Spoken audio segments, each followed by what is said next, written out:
Un militaire tunisien a tué 2 membres des forces de l'ordre ainsi que 2 fidèles. Un Français, Benjamin Dan Haddad, 42 ans, Mmh. père de 4 enfants, a été tué. Un Tunisien de 30 ans. Il y aurait 5 blessés. Question, Guillaume Bigot, pourquoi cette attaque? Qui était visé? Le lien entre la Tunisie et l'islamisme? Toutes ces questions, beaucoup de questions en une. Ça fait beaucoup de questions en une.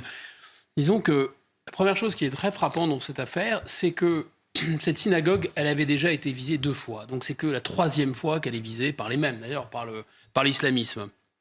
Et on se rend compte qu'il y a toujours une sorte de dimension superstitieuse chez ces djihadistes. Quelqu'un des services m'avait raconté qu'il les traquait, m'avait dit, mais en fait, on peut les attraper souvent parce qu'ils sont très superstitieux. Et on peut anticiper un peu ce qu'ils vont faire, finalement, souvent. Le marché de Strasbourg, ils ont essayé à plusieurs reprises, jusqu'à y arriver. World Trade Center, ils ont essayé à plusieurs reprises, jusqu'à y arriver. Et là, cette synagogue, ils l'avaient déjà frappée en 85. C'était un soldat tunisien qui a fait 5 morts.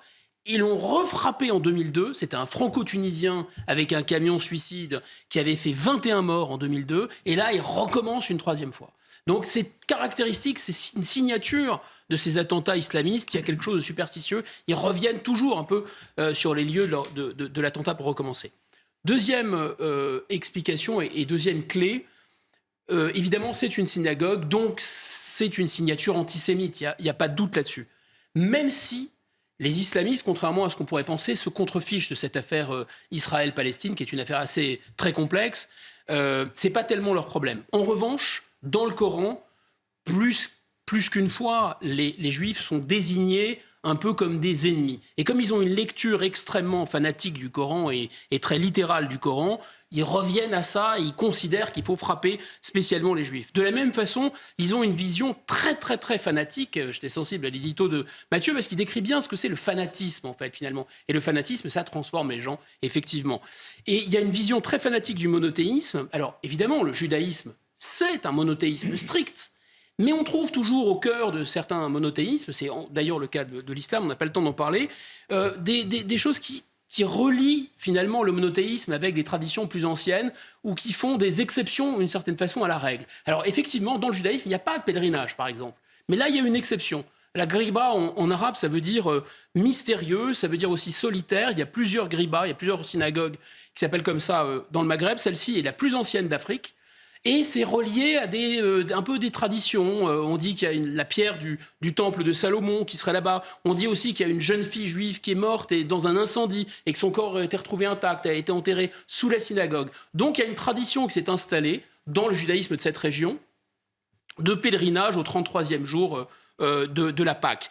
Et il y a même des musulmans qui y vont. Et évidemment, pour ces islamistes qui sont des fanatiques monothéistes, ça relève de la sorcellerie. Donc il faut anéantir ces gens. Donc il y a une motivation évidemment religieuse. Et puis bien sûr, viser la synagogue de la Griba sur l'île de Djerba, qui est une île touristique, c'est attaquer le tourisme. Et le tourisme, c'est 14% du PIB de la Tunisie, c'est 25% des avoirs en devises de la Tunisie qui proviennent du tourisme. Il y a eu déjà le Covid qui a mis à mal le tourisme en Tunisie. Il y a eu les attentats de 2015, dramatiques. Attentat du Bardo, 24 morts, attentat sur la plage à Sousse dans un hôtel, 60 morts sur la plage. Enfin, c'était un carnage. Donc à peine le tourisme se remet-il en Tunisie que ça y est, les islamistes le remettent à plat. Et c'est vrai que c'est intéressant ce que vous disiez parce que Tunisie, Djerba est connue pour ce mélange entre musulmans et juifs et on aime ce mélange justement et là c'est un peu une ombre à ce tableau. Quels sont les mobiles de cette attaque? Pourquoi le djihadisme qui ne faisait plus parler de lui ressurgit en Tunisie? Alors d'abord, il faut dire que le djihadisme, il connaît des éclipses. Il y a eu plusieurs séries d'attaques djihadistes. Après 2004, par exemple, ça s'était calmé, et puis avec Daesh, ça a recommencé. Donc il y a eu la période Al-Qaïda, la période Daesh. Disons que si on simplifie, tous les islamistes, qu'ils soient violents ou pas violents, ont ce fantasme, ce but d'installer un califat mondial et de faire régner la charia sur la terre. Mais ils ont des moyens, des techniques différentes pour y arriver. D'abord, il y a une technique, il y a une voie politique. Prendre le contrôle d'un État, y arriver politiquement, par les élections ou pas. Ils ont essayé en Algérie, par exemple, en 91. Ils ont essayé au Soudan. Ils ont eu le pouvoir au Soudan. Ils ont eu le pouvoir en Égypte. Ils ont essayé en Tunisie aussi avec le mouvement Ennahda. Et en général, ça ne fonctionne pas. Donc ça, c'est la prise de pouvoir par le haut politique. Ensuite, les islamistes, ils ont essayé aussi cette technique de déclencher le djihad mondial. Ça, c'était le piège tendu par Ben Laden. Les attentats du 11 septembre, attirer la première puissance du monde, des États-Unis, dans le bourbier afghan pour déclencher le djihad mondial. Ça aussi, ça n'a pas fonctionné. Mais ils ont essayé une troisième technique. C'est la façon terroriste armée, si vous voulez, faire couler le sang, mais pour installer un contrôle sur un territoire donné. C'est plus le djihad mondial et c'est pas non plus par la politique. Ça a été Daesh. Daesh, c'est-à-dire prise de contrôle par l'islamisme sur la Syrie et sur l'Irak. Et ça a aussi, ce terrorisme-là, ce djihadisme-là, touché la Tunisie. Les attentats de 2002, c'est des attentats inspirés par Ben Laden. Le parti Ennahda, c'est une tentative politique de prise du pouvoir par l'islamisme en Tunisie. On en a parlé. Et en 2015, les attentats du Bardo et les attentats de Sousse dont je parlais, 2015, c'était inspiré par Daesh. Donc en fait, toutes les formes d'islamisme ont touché la Tunisie. Et pour l'instant, toutes ces formes d'islamisme ont échoué. Mais pour autant, l'hydre est toujours là. Ensuite, l'islamisme, le terrorisme islamique, on peut dire qu'il est toujours lié à plusieurs dimensions. Alors la dimension religieuse, idéologique, on en a parlé. Tuer, c'est bien, hein, c'est comme allumer des cierges pour les catholiques. Voilà, on se rapproche du paradis si on tue des ennemis.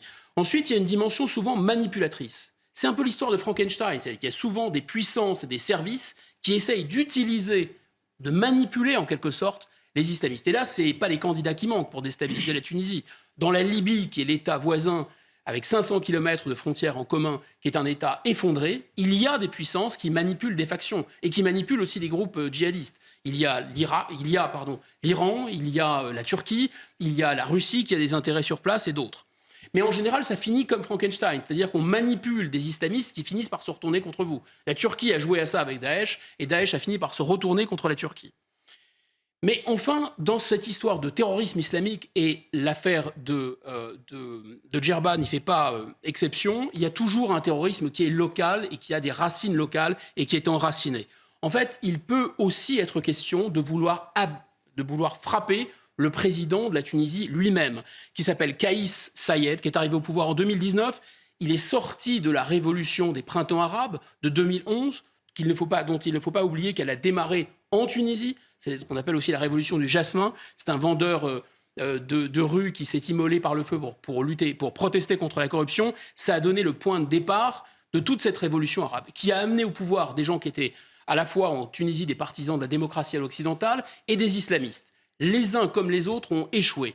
Et ce Kaïs Saïed qu'on décrit, on l'appelle le Robocop là-bas parce qu'il a un côté un peu ascétique, et c'est un homme très rigide, c'est un prof de droit constitutionnel. Il n'empêche, il a rétabli une sorte d'État autoritaire. En fait, il a quasiment dissous le Parlement et il a surtout dissous le parti islamiste, emprisonné son chef, et donc les islamistes politiques pourraient être tentés de se venger de lui, et ce qui pourrait expliquer cet attentat. Quels sont les effets possibles de cet attentat, les conséquences ? La fragilisation de la Tunisie, d'abord à travers la fragilisation économique, puisqu'on a vu que le tourisme risque d'en souffrir et que le tourisme est absolument stratégique pour l'économie de ce pays. L'économie de ce pays n'en avait vraiment pas besoin. La Tunisie est au bord de la faillite. Ils attendent un prêt de 2 milliards d'euros du FMI, mais le FMI conditionne ce prêt à la libéralisation d'un certain nombre de pans de l'économie, et notamment le pain, la farine, ce que refuse de faire le président, au nom de la souveraineté nationale d'ailleurs.